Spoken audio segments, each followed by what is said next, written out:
Assalamualaikum warahmatullahi taala wabarakatuh. Selamat sejahtera pada malam ini. Tuan-tuan, tolong share, tolong like, tolong subscribe. Dan ini merupakan kes Muhyiddin Yassin. Muhyiddin Yassin dilepas dan dibebaskan. 4 tuduhan kedudukan guna suapan 232.5 juta. Presiden bersatu Tan Sri Muhyiddin Yassin dilepas dan dibebaskan. Apa maksud dilepas dan dibebaskan is discharge amounting to acquittal. Dia tak boleh kena charge di atas pertuduhan yang sama lagi. Hari ini atas 4 pertuduhan. Kita tengok sementara itu apa yang berlaku pada Ahmad Zahid Hamidi. Ahmad Zahid dilepaskan tanpa dibebaskan daripada 47 kes pertuduhan. Berbanding dengan kes Muhyiddin Yassin tadi, sebaliknya Ahmad Zahid dilepas tanpa dibebaskan. Kes Muhyiddin Yassin dilepas dan dibebaskan. Kedua-duanya berlaku pada zaman bila, tuan-tuan? Kedua-duanya pada zaman Pakatan Harapan memerintah. Isunya adalah kenapa yang satu, yang mana lebih bagus is, of course, dilepas dan dibebaskan. Itu lebih bagus, lebih tinggi. Dia discharge amounting to acquittal. DAA. Dilepas dan dibebas. Artinya, kalau selepas ini, pembuktian baru dijumpai, dia tak boleh kena charge. Dilepas tanpa dibebas, itu kes Zahid. Kalau ada bukti baru, selepas ini, dia boleh kena panggil dan kena charge balik. Berbandingkan Muhyiddin Yassin, tak boleh kena charge dah. Tapi boleh dirayu. Dan dalam rayuan tu saya kata, kesimpulan dia kena rayu juga discharge amounting to acquittal ni, dilepas dibebas, kena minta supaya hakim kata tak, dilepas tanpa dibebas. Biasanya kalau ada kes yang defektif di dalam charges dia, cacat dalam pertuduhan, hakim akan menjatuhkan hukuman dilepas tanpa dibebas. Sebab nanti pendakwa raya boleh amend balik charges tersebut dan dakwa balik. Dan kesimpulan saya boleh kata, dia lepas 4, tapi dia ada lagi 3 pertuduhan, iaitu penggubalan wang haram. Yang tu dia takkan lepas. Dan tuan-tuan, lawyer bagi Muhyiddin Yassin dan lawyer bagi Zahid Hamidi orang yang sama, tepotek. Lawyer yang sama. Dia kata, Muhyiddin Yassin nanti yang 3 kes tu akan lepas. Tak. Dia tak akan lepas sebab dia charges dia berbeza. Isunya sekarang ini adalah isu charges, pertuduhan. Pertuduhan Muhyiddin Yassin tu tak lengkap. Berbanding dengan pertuduhan pada 4 pertuduhan berbanding dengan penggubalan wang haram yang lebih lengkap. Dan kalau tidak lengkap sekalipun, akhirnya dia boleh patah balik kepada DPP dan DPP boleh betulkan balik. Tak ada isu sebenarnya. Okey, so kita akan tengok. Saya ulang balik benda ni supaya tuan-tuan nampak apa yang saya nak bawa. Baik.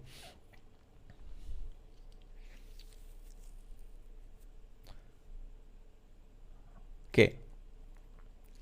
Lepas tu baru saya baca komen-komen orang lain. Sekejap. Okey, saya ulang balik apa saya sebut malam tadi berkenaan dengan kes Al-Kebudi dan kenapa dia boleh bebas. Dan 11 alasan yang dikemukakan oleh Peguam Negara untuk menggugurkan kes tersebut. Dan saya tak kata saya membela kes Zahid ni. Ini adalah apa yang diputuskan oleh Peguam Negara, oleh Badan Kehakiman, oleh pihak berwajib. Ini bukan saya. Yang kau bagi tembak aku ni kenapa? Oh, jadi kau setuju? Tak. Bukan malah saya baca dia punya judgement dia. Saya kata saya setuju. Kerana apa? Okey, tuan-tuan kita tengok. Baik. Pertama, keputusan Mahkamah Tinggi Kuala Lumpur yang Berhormat Datuk Colin Lawrence Serqueira yang telah membuat perintah dilepas tanpa dibebaskan terhadap kesemua 47 pertuduhan.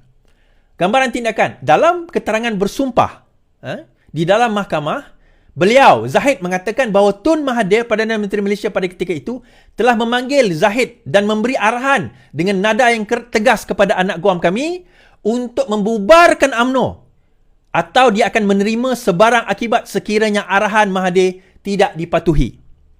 So, pada waktu itu, lebih kurang pada bulan bila? Jun. Benda ini berlaku pada Jun 2018. Anak guam Zahid Hamidi enggan tunduk kepada ugutan Mahathir dan pada 2 Julai, Jun tadi dia dipanggil, bubarkan UMNO. 2 Julai dia telah dipanggil oleh SPRM. Dia tak nak. Terus dia dipanggil oleh SPRM dan disiasat, kemudian pada 19 Oktober dia terus didakwa. Kan? Jun dipanggil Mahathir, bubar UMNO, dia kata tak nak. Sekarang ini kita tengok, pada Mei 2018 kita menang. Jun Mahathir jadi Perdana Menteri. Mei, Jun dia panggil Zahid minta dibubarkan UMNO. Julai dia tak nak, Julai dia kena siasat SPRM, Oktober dia kena dakwa. Daripada tarikh dia dipanggil tu sehinggalah Oktober dia didakwa, hanya 4 bulan saja mereka mengambil masa nak dakwa dia. Kes sekompleks apa orang kata, penyalahgunaan kuasa ni bukan semudah itu kalau kita nak jatuhkan hukum. Bukan semudah itu. Kalau kita tengok kes Muhyiddin Yassin sekalipun mengambil masa, itu pun tuan-tuan, itu pun defektif dia punya charges. Cacat dia punya pertuduhan tu. Surat SPRM kepada AGC. Akhirnya kenapa? Okay. Ni kena nak cerita ni. Kenapa pendakwa raya mengatakan bahawa kena jatuhkan kes ini? Nak salahkan 100% pendakwa raya pun tak boleh. Nak salahkan 100% pendakwa raya pun tak boleh, tuan-tuan. Kenapa? Sebab ada satu surat telah dihantar oleh SPRM kepada AGC. AGC ni apa? Peguam negara lah. AG Chambers. Okay? AG. Okay.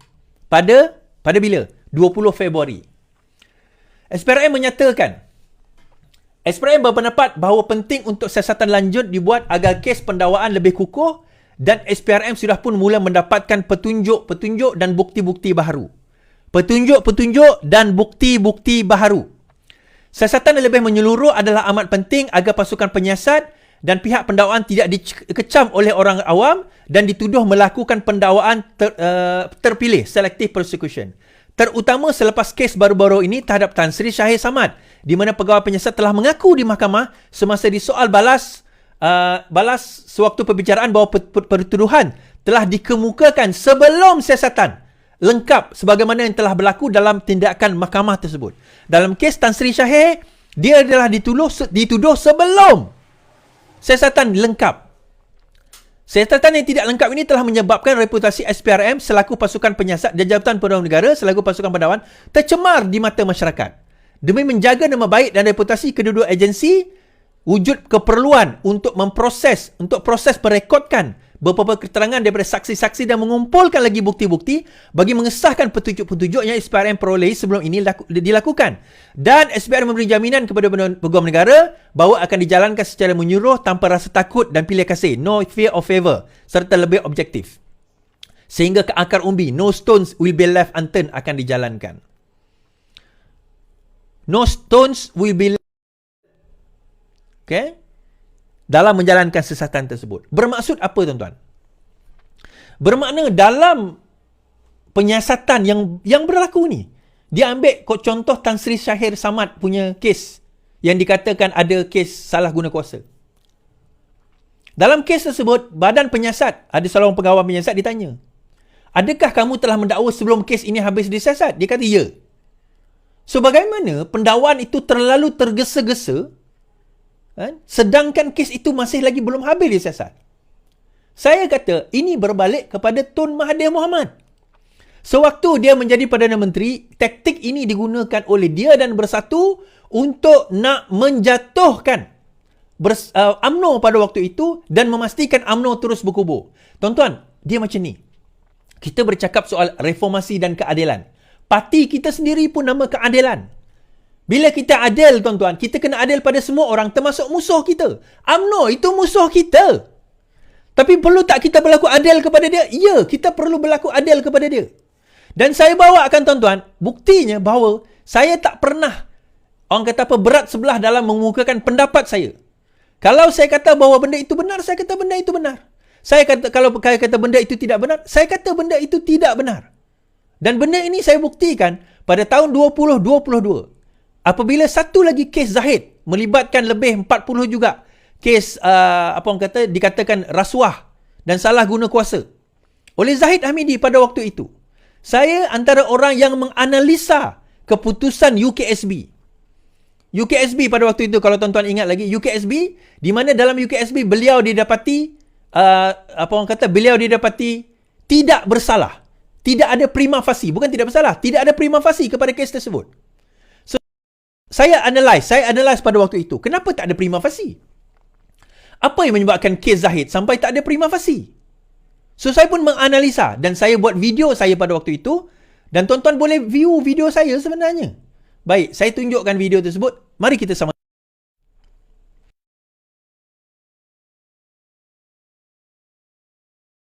Masa itu Ryan pegawai Maybank. Dia panggil pegawai Maybank, dia bawa dikeluarkan tunai, betul Saidi ambil.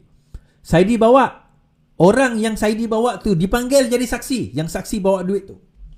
Sampai ke situ jumpa Rizal datang bagi saksi.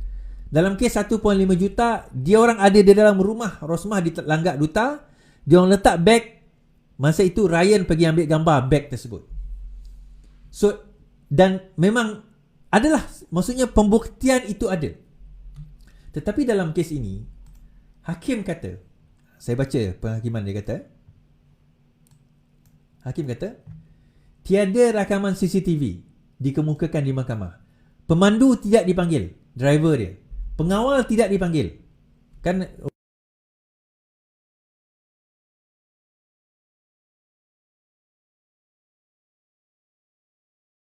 lahir itu kan ada dia panggil pengawal.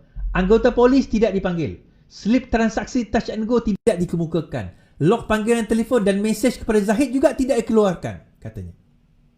Dalam kes Rosmah, dia berkata saksi dipanggil oleh pendakwa raya termasuk individu mengambil wang dan kaki tangan bank, manakala cek bank turut dikemukakan sebagai bukti. Bukti tidak langsung seperti ini ditengahkan dalam kes Rosmah, semuanya tidak ada dalam kes ini. Kenapa? Itu yang jadi persoalan kita. UKSB kata, ini bukan tugas hakim. Tugas hakim menilai bukti dan datang dengan pembuktian. Tugas hakim, dengan keputusan. Dia menilai bukti. Dalam kes ini, bukti-bukti yang, sebab ini circumstantial tuan-tuan. Tiba-tiba ada orang kata, saya bagi duit kat Iswardi, 1 juta ringgit. Iswardi, kenapa bagi Iswardi? Sebab saya dapat projek daripada Iswardi, di mana Iswardi adalah CEO syarikat tersebut. Saya pun kena tangkap. Lepas saya kena tangkap, saya disoal siasat. Oh, kamu terima duit 1 juta Saya kata, mana ada saya terima duit 1 juta? Siapa kata? Oh, si Fulan bin si Fulan kata. Itu dia kata. Apa bukti? Ada tak duit itu dia keluarkan? Ada tak CCTV kata saya terima duit tu? Ada tak bank ni semua? Ada tak? Jawapannya tak ada. Kenapa tak ada? Nah, contoh kes saya, kalau tak ada maka saya boleh dibebaskan. Macam mana nak buktikan yang Zahid terima duit itu? Dia kata dia datang rumah Zahid. Pendakwa raya tak bawa pun bukti CCTV yang ada kereta dia masuk, hantar duit, keluar. Mesti ada CCTV kan? Yang dia bawa envelope ke whatever lah, dia datang rumah tu pada tarikh-tarikh yang demikian. Tak ada Dan saksi-saksi ni pun unreliable. Mula-mula dia kata tulis monster, lepas tu tak. Akhirnya dia tolak ledger tu. So bukti-bukti yang macam mana dalam kes Rosmah tu tak ada, tuan-tuan. Dia orang tak kemas dalam nak dakwa Zahid, dia orang tak kemas. Kalau saya lah yang jadi pendakwa raya ni, tuan-tuan, kita jangan tinggalkan satu pun. Kalau boleh semut tu boleh panggil semut, kita panggil dia saksi. Kalau boleh malaikat kita panggil dia saksi, tuan-tuan. Di dalam kes ni 40 pertuduhan, 18 saksi dia bawa. 18 dia saksi dia. Kan? Sedangkan dia kata dalam itu, dia kata dia terima duit. Hakim berkata Nicole seorang warga Cina bekerja dengan subkontraktor memainkan peranan. Dia kata dana itu daripada Nicole. Mula-mula dia orang tiga-tiga ni kata dana itu daripada UKSB. Lepas tu tiga-tiga tu tukar kenyataan. Dia kata dana itu datang daripada Nicole, daripada Nicole Tan, daripada apa orang kata, daripada overseas, daripada Hong Kong. Kemudian dia kata dua penggurup wang yang telah diosal siasat dan keterangan mereka direkodkan. Okey, bila dia transfer duit itu, dia transfer secara tunai, dia ambil. Dia melalui dua money changer, penggurup. Penggurup wang ni, money changer ni, okey, dia punya statement dia ambil. Tetapi tak ada dipanggil sebagai saksi pun dalam kes ini. Why? Question is, why? Kenapa? Kenapa tak dipanggil sebagai saksi, tuan-tuan? Sebab tu saya kata, dia bukan isu bersalah tu, dia macam kes contohnya, dia tak bersalah macam kes saya tadi lah, contoh. Dia tak boleh buktikan satu hal, tapi bukan bermakna duit itu tidak berlaku transaksi, tapi dia tak boleh nak buktikan. Kerana apa? Masa untuk mereka nak datang dengan bukti itu, tak berjaya nak bawa bukti tersebut. Bukan tak berjaya, tak bawa pun. Saksi-saksi itu ada, tapi mereka tak bawa. Dia keluar duit daripada penggurup wang, money changer, tak ada. Patutnya panggillah Bank Negara Malaysia. Takkan duit banyak-banyak macam tu tak ada, tak melalui money changer, tak alert Bank Negara, contoh. Kalau tak melalui pegawai bank pun, takkan tak ada SMS, WhatsApp. Okey, mungkinlah tak ada. Call mungkin tak ada, sebab Zahid ni mungkin bijak. Semua sebab masa dalam kes dia orang cerita ni, masa dia bagi duit ni pun tuan-tuan, dia bagi duit dalam keadaan Zahid tak ada tau. Dia letak atas meja. Ni dia cerita saya baca, dia kata dia orang datang rumah Zahid, dia letak atas meja. Licik, sangat licik. Mungkin CCTV dah tutup, saya tak tahu. Tapi tak pernah tender evidence tu. Kenapa tuan-tuan? So kita dengar komen Peguam Negara. Yes, your team delivered.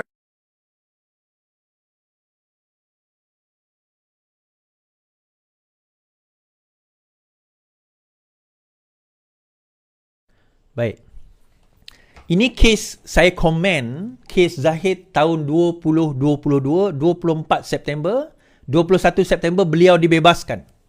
Pada 21 September, Zahid didapati dalam kes UKSB tidak ada prima facie. Zaman Perikatan Nasional memerintah.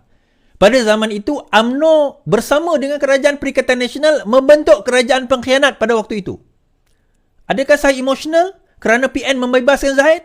Tak. Saya objektif. Saya tengok satu persatu. Dan kesimpulan saya kata prosecutor dan juga terutama badan penyiasat tidak kemas dalam siasatan mereka. Kemudian saya macam suspicious. Saya kata kalau kes itu dia boleh lepas, saya risau kes yang ini boleh lepas juga sebenarnya. Kalau kes yang UKSB ni boleh lepas, saya risau kes ini dia boleh lepas. Kerana apa? Nampak macam benda itu terlalu, macam mana dia kata, it was so stupid. The mistake was so stupid. Kalau bukan sebab pendakwa raya ataupun SPRM tu bodoh, bukan, don't get me wrong. Tetapi saya nampak kerja mereka terlalu tergesa-gesa. Seolah-olah tergesa-gesanya mereka ini, mereka memang sengaja seolah macam dah dipaksa, kau kena juga pastikan bahawa Minah, Mamat ni semua, Zahid ni semua ni, kau kena tangkap. Tapi dia orang korup, wajar nak kena tangkap. Ya, saya setuju kalau mereka korup, tangkap pada perkara yang kita boleh buktikan kekorapan mereka. Macam kes Muhyiddin Yassin. Dalam kes Muhyiddin Yassin, tuan-tuan, 200 lebih juta itu diakui sendiri oleh Muhyiddin Yassin, oleh audit Bersatu, telah masuk ke dalam akaun Bersatu. Diakui. Mereka tidak pernah menafikan bahawa duit itu masuk dalam akaun Bersatu. 200 lebih juta daripada antaranya Buhari Equity. Dan pada waktu itu, Muhyiddin Yassin adalah Perdana Menteri yang mempunyai kuasa untuk memberikan pembatalan pelepasan cukai kepada Yayasan Buhari. Dan dikatakan bahawa beliau mengatakan kalau nak batal, kena bayar kepada Bersatu, masukkan derma ke dalam Bersatu, 100 juta ringgit. 200 juta ringgit pada waktu itu. 200 million. If I'm not mistaken, 200 million. Lebih kurang macam tu. Which Bersatu, Buhari Equity oblige. Dia orang masukkan 200 juta dalam akaun. Adakah duit itu telah dimasukkan dalam akaun? Ya. Adakah Muhyiddin Yassin mempunyai kuasa sebagai Perdana Menteri untuk nak membatalkan pengecualian cukai Yayasan Buhari? Ya. Adakah daripada pembatalan cukai itu, maka duit itu dimasukkan? Berkemungkinan ya. Tapi sebab tak masuk bicara lagi, kita tengoklah nanti perbicaraan. Jadi kenapa Muhyiddin Yassin dibebaskan? Charges, pertuduhan yang mula-mula sekali ada defektif. Saya dah pergi tengok, dengar saya punya live hari tu. Saya ulas perkara ini. Kenapa defektif? Yang mana tak betul? Dan kenapa saya kata kena panggil senior lawyer? Nak device benda tu senior lawyer, tolonglah. Tuan-tuan, kes ni nak cerita. Kes Rosmah, kes Najib. Tahu tak siapa senior lawyer yang dipanggil untuk nak kes Rosmah dan Najib? Ram kapal, mendiang ram kapal. Siapa dia? Siapa dia is? Kalau korang dalam bidang undang-undang, korang kenal siapa mendiang ram kapal ni? One of the leading judges in Malaysia adalah mendiang ram kapal. Bagi saya equivalent, sama level dengan Lord Denning di UK. Dia punya judgement dia memang out of the box. Dia dipanggil, akhirnya dua-dua ni dia berarti bersalah. Sebab dia teliti satu persatu kat mana. Tak nak ada macam peguam bela boleh nak sebut ini sebut itu. Tak ada. Penelitian itu. Siapa ram kapal? Ram kapal ni bekas orang kapal pula. Sorry, ram kapal. Gopal Sri Ram. Saya sebut ram kapal tadi. Gopal Sri Ram. Gopal Sri Ram ni adalah senior judge. Bekas hakim Mahkamah Persekutuan. Lama dia dalam Mahkamah Rayuan sebab dia suka melawan. Orang lain buat jawapan A, dia akan buat jawapan B. Dia selalu dissenting dia punya jawapan dia.